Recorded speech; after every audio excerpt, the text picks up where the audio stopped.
তন্ময়দার কাছে আসবো। তন্ময়দা, শুধু বাংলা ভাষা বলার কারণে আপনি শুনলেন? দেখুন, আমি আপনাকে বললাম যে জিনিসটাকে গুলিয়ে দেওয়া হচ্ছে, এটা বাংলা ভাষা ইস্যুই নয়। ইস্যুটা হচ্ছে বাংলা ভাষায় কথা বলেন বাংলাদেশি অনুপ্রবেশকারী আমাদের দেশে ঢুকে গেছে সব জায়গাতে পশ্চিমবঙ্গ থেকে। কিন্তু তারা তো বলছেন তারা বৈধ নথি দেখিয়েছেন। আমি আপনাকে বলে দিই একমাত্র সাদ রানীর কাছে তো প্যান হচ্ছে, আধার কার্ডও আছে, ভোটার আইডিও আছে। তাহলে সাদ রানী কি হচ্ছে পশ্চিমবঙ্গের মানুষ? তাহলে সাদ রানী একজন জঙ্গি বাংলাদেশি অনুপ্রবেশকারী। আজকে যদি সাদ রানীকে ধরা হতো অন্য কারণে, জঙ্গি হিসেবে নয়, তাহলে তাঁরও এখানে ওয়াইফ আছে, তিনি ওই কথা বলতেন যে তিনি হচ্ছে তো এখানকার দেখুন আধার কার্ড আছে, এই দেখুন এখানে হচ্ছে ভোটার আইডি। না, একদম ঠিক বলেছেন। আমি অবশ্যই দেবনান্দার কাছ থেকে প্রতিক্রিয়া নেব। ভোটার আইডি দিয়ে পশ্চিমবঙ্গে এই অনুপ্রবেশকারীরা ঢুকে গেছে, তারা বিভিন্ন রাজ্যে খতিয়ে দেখাও, একদম খতিয়ে দেখাও। কিন্তু তাই বলে অত্যাচার, যে অভিযোগ সামনে আসছে, অত্যাচার হচ্ছে না। আপনি এটা হচ্ছে বলা হচ্ছে তাদেরকে যেখানে নিয়ে যাওয়া হচ্ছে সেখানে তাদেরকে খাওয়া দাওয়া থাকার জায়গা সবই দেওয়া হচ্ছে, শুধু বলা হচ্ছে যে তোমাদের আইডিটা দেখাও, যে তোমরা হচ্ছে বিজেপি বলছে। হ্যাঁ, একটু বলি এবার, আমার থামুন। একটা সার্কুলার গভর্নমেন্ট অফ ইন্ডিয়া থেকে হয়েছে, বাঙালি সন্দেহে এক মাস সন্দেহ। আপনি যখন বলেছেন দেবনান্দা একটু বলে নিন, আপনার সময় আবার আসবো, আপনার সময় আবার আসবো, একটু দেবনান্দাকে বলতে দিন, আসবো আবার দুজনে মিলে একসঙ্গে এক এক করে। বলবেন, আপনি বলবেন, আপনি বলেছেন, একটু দেবনান্দাকে সময় দিন। তন্ময়দা একটু প্লিজ, আমি রিকোয়েস্ট করছি, একটু দেবনান্দাকে সময় দিন। আপনার সময় আমি ঢুকিনি, এইটা হলো অধৈর্য। আমার প্রশ্ন হচ্ছে যে সার্কুলারটা হচ্ছে বাঙালি মাত্রে সন্দেহ হলে এক মাস ডিটেনশন ক্যাম্পে। কেন 1 মাস ডিটেনশন ক্যাম্পে? ওই শুধু তাই নয়, কেউ যদি তার আত্মীয়ের বাড়িও যায়, সেখানে পরিষ্কার সার্কুলার আছে, সেখানে সন্দেহ 1 মাস ডিটেনশন ক্যাম্পে। 2, আজকে শুধু তাই না, আজকে মুসলমান বলে বুঝি না, যারা শান্তনু ঠাকুরের মতুয়া কার্ড নিয়েও গেছে এই মহারাষ্ট্রে প্রায় 15 জনের মতো, তাদেরকে আটক করে রেখেছে 1 মাস।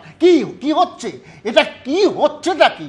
এই যে বহু সময় ধরে একমাত্র পশ্চিমবঙ্গে দেবনান্দা সত্যি এখানেই সাধারণ মানুষের যে হচ্ছেটা কি, এইখানেই তো আশঙ্কার জায়গাটা, উদ্বেগের জায়গাটা, চিন্তার জায়গাটা। দেখুন, গত মঙ্গলবার ভারত থেকে বাংলাদেশে যাওয়ার সময় উত্তর দিনাজপুরের গোয়ালপুকুরের 2 বাসিন্দাকে ঘিরে সন্দেহ হয় কেন্দ্রীয় সরকারের অধীনস্থ কলকাতার ফরেনার্স রিজিওনাল রেজিস্ট্রেশন অফিসের আধিকারিকদের।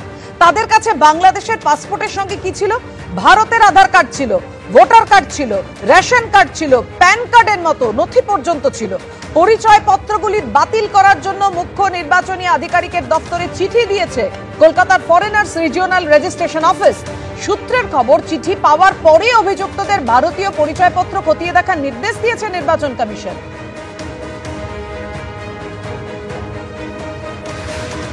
চন্দনদার কাছে আসবো। চন্দনদা, বুঝতে পারছেন আশঙ্কার জায়গাটা কোথায়?